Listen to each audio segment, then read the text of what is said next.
Peggy 18.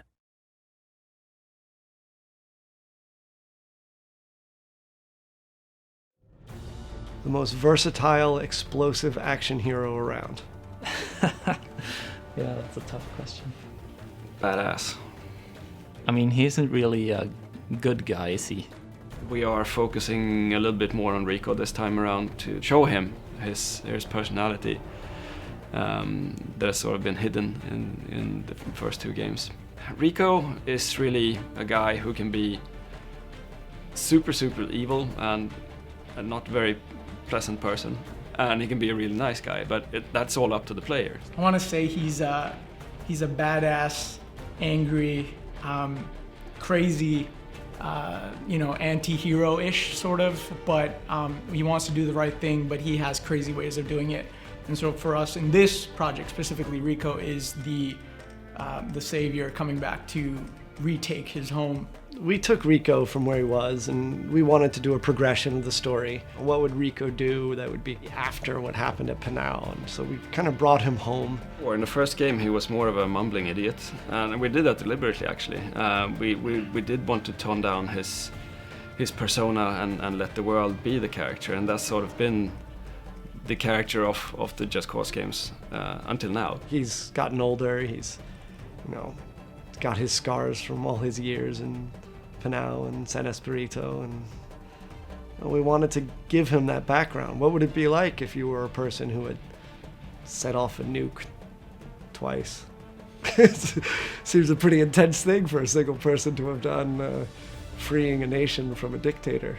That's our core development within Rico, is to give him that real grounding. We looked at Rico, obviously we did all the graphic stuff that we wanted to do. We improved the amount of triangles that we use for him, the number of poly counts, and updated everything from his hair to his beard to his outfit, and all the little things that we can animate on him. We probably have over 2,500 animations now for a single character, but he's a complex character. He can do anything, anytime, and we wanted to ensure that responsiveness was still a part of that. I pull the trigger, I'm always shooting, no matter what state I'm in.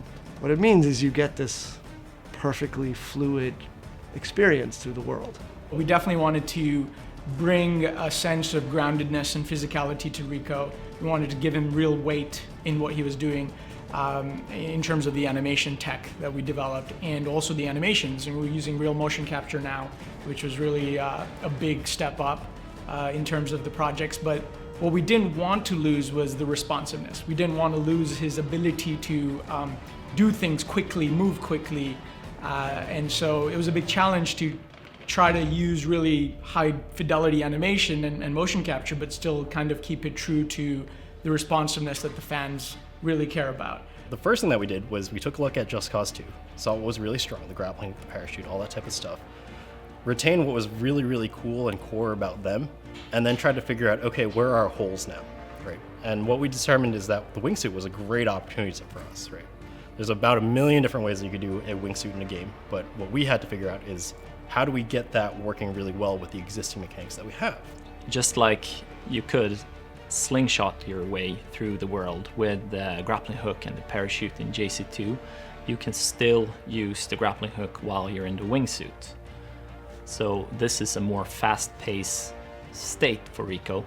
You can use your grapple to grapple anything in the world, change your direction, go underneath tunnels, between buses, pretty much anything.